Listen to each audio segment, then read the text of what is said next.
Hi everyone. I wanted to set up a trunking scanner at home. I got one of those RTL-SDR dongles, and a couple years ago I set up a scanner back when I lived in Vancouver. So I want to set up one here. This is the place where I want to set up for. It's Snohomish County Public Safety, and here in Washington State. And look, here is the system type is the Motorola Type 2 Smart Zone. I first tried SDR Trunk, and that had problems trying to set that up. I just couldn't pull in the control signal on it. Here I found out that SDR Trunk does not support Motorola Type 2. I looked at DSD Plus, a friend on the Toad server, Jim at FEP Labs, suggested it, but it looked a little complicated. I used the Unitrunker back in Vancouver, and that worked for me, but I found out that the version 1 did not support the Motorola Type 2 Smart Zone either. However, version 2 now does. So I downloaded that, and that's just a quick installation. It downloads the installation. You don't have to download a zip file or anything like that. It's just installation on it. And let me do this. This is actually the Sdr Trunk Panel when it first starts up. What you have to do in here is you set up your receivers on the radio. You got it here under options. You have all your nice little options. And when you want to listen to down here, and here is display modes and decimal, or you could change that to different things. And right here lists Motorola. So you go under radios and you have to set up your first radio, your first dongle. So that is what is here. This is the radio. When you do, what happens when you first come up, everything's closed. You just go down here, go to radio, double click on the radio, and you set it up. Under options here, under info, they kind of make this pretty easy. You set up your device, your serial, your sample rate, set up to 2400, and then that is easy. Now, another thing you have to do here is you have to set up 2 VFOs to this. Where's the VFO? I think there was a VFO tab here. You set up 2 VFOs, one for signal and one for voice, right up here. You could use this using only one dongle. You don't have to use 2 of it. You can, but you don't have to. Just as long as your bandwidth is good enough so that it's in between, that the dongle could pull up the whole frequency range. Down here is your warp, which is basically, it's not warp, I don't know why they call it warp. That is your offset, your ppm for it. I got a very old dongle, so it's 46. The newer one's probably like 1 or 0 these days. So you set that up here, and now your first VFO. This is the VFO that has your control channel. So you set up as well as signal. And what you do here then is you go into here and you pull up whatever in the radio reference. This red here is your control. What I did was I got another receiver up and I went through in each of these frequencies to see which one was active. That was the easiest for me. I found out that 853750 was active, so I used that and dumped it in here. So chase, that means it's going to find, if that one's not available, it's going to find the next one here. Down here is your voice right here, all your different decoding is here. Since this doesn't use voice for Discover, ACP and all that, I set up Motorola. If you have the other ones, EDA, APC, which is P25, you can set up yes here. And so when you set this up, here's your scope on it. And once that's set up, it grabs it and bingo, it starts pulling in information. Information is set up is under, you get your site coming up, and this is your site, which lists all your stuff up here, all your different frequencies.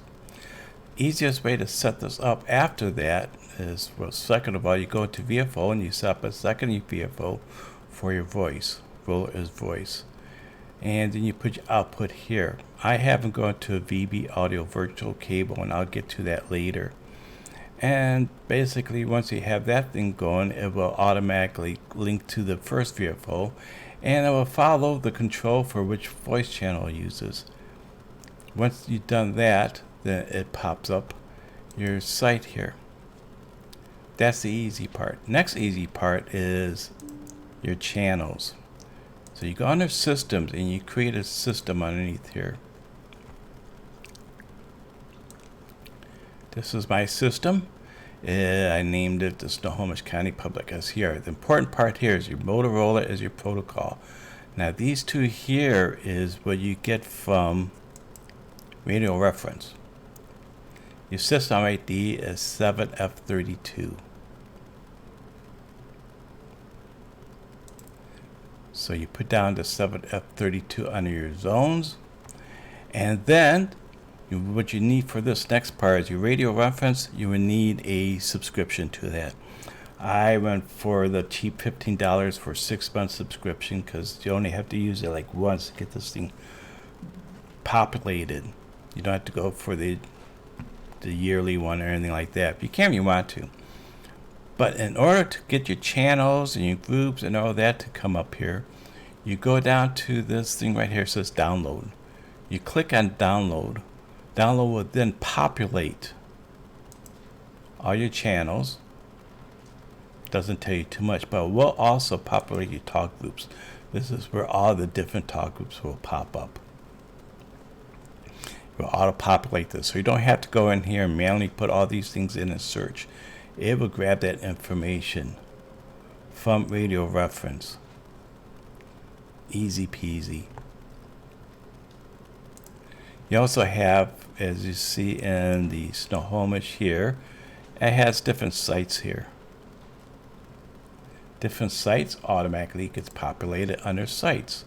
So all your sites are situated in here, and it will read it.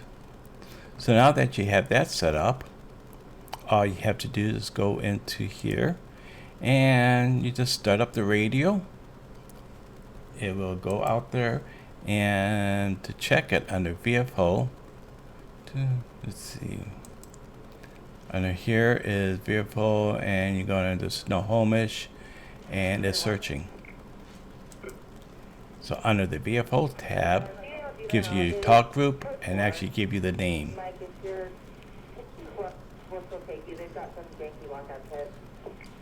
You could go into here, and this site will pop up. Go under calls, and you can actually monitor which calls are coming in here, which frequency those calls are coming in at. And here is also a bunch of information, history information, who came up and when.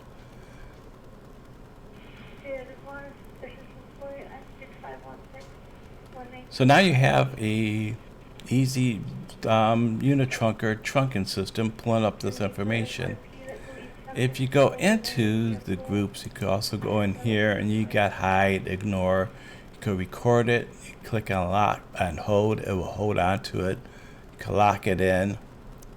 So here's all your different information on that.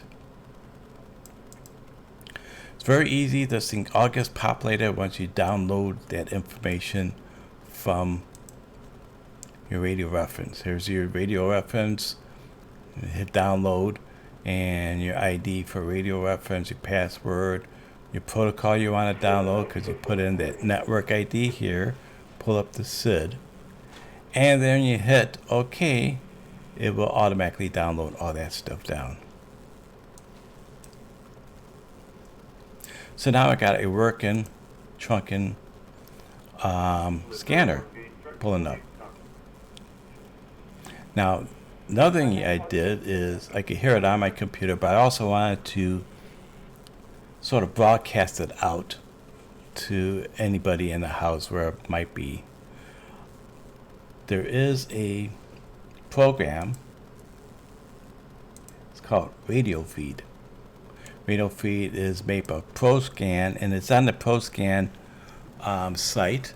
It is a free download, whereas ProScan is a controller. You have to pay for it, but Radio Feed is a free download.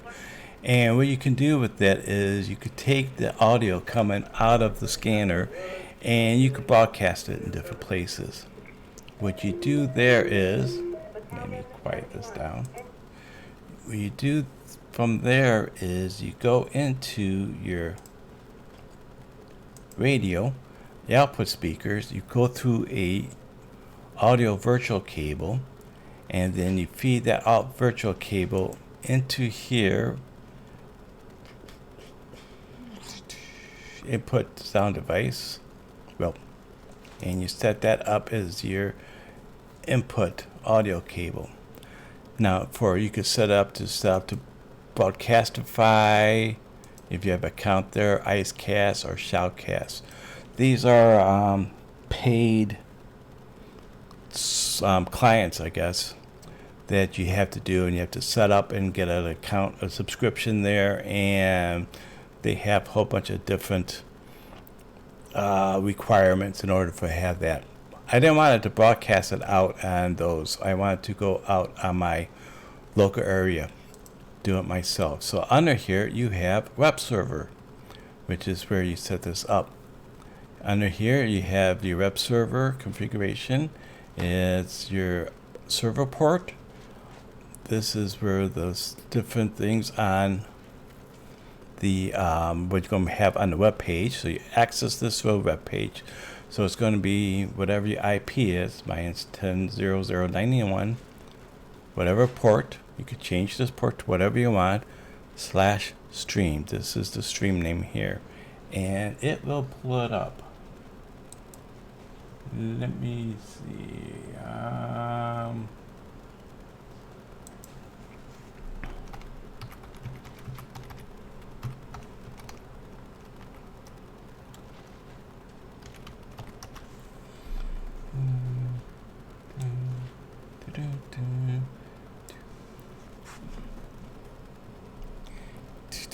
And hopefully when it loads, did I turn it off? Hopefully it didn't. Nope, it's still running.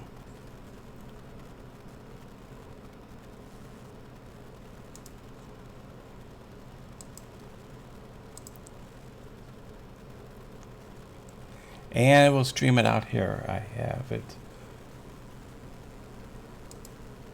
Well, right now I have the audio muted.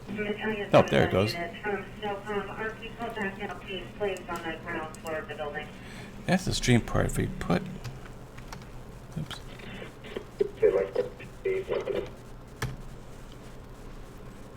No, it won't do it here.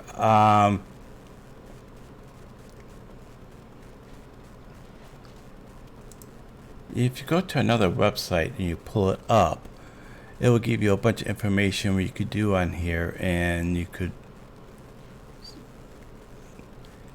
if you have the same recording, it will also list out all your recorded streams that you put down there, so you could play it back through the web page. For some reason it's not pulling up here on my local machine, but it does on another machine. So that's how I have that set up. So you have your window mixer, your cable coming and connect to the other end of the cable, and then it goes out. If you want to broadcast it to other people outside on the internet, also you could do is set up a port forwarding, and here's your outside IP. Video feed here is on the web page. You have the web page, and this is the stream part of the web page here called stream. A little different than what I thought first showed you. So the port's 80, so you go directly to 80, you come up with this page here. This page here is you have your listen live, so you can listen to here, and if you have any recordings, you list it down here, and this is where all those other things come from. And you could have different items here, your web server page, which is this page, home page, which is again this page I have it set up, And here you got a list of parameters you can use with the radio feed. This is all the parameters you can use with it. The slash stream part will give you directly to this listen live stream here. So you can listen to it over here. Of course, nothing's happening. But this is where you will listen to it. And so that's the difference. You can put a password on here so everything's locked down except for retrieving your recordings. So that was the difference I had, and I showed you on the radio feed, which is, I just took you to stream. If you go directly to the slash stream, that will bring you to that page I showed you earlier. So that was the difference there. So I just wanted to make sure that I put that in there and showed you about radio feed.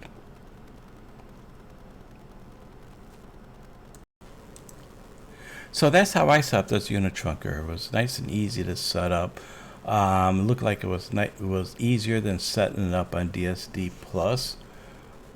DSD Plus has its advantages because you could basically decode DMR and a whole bunch of other stuff in it. It's basically a decoding software which you could use to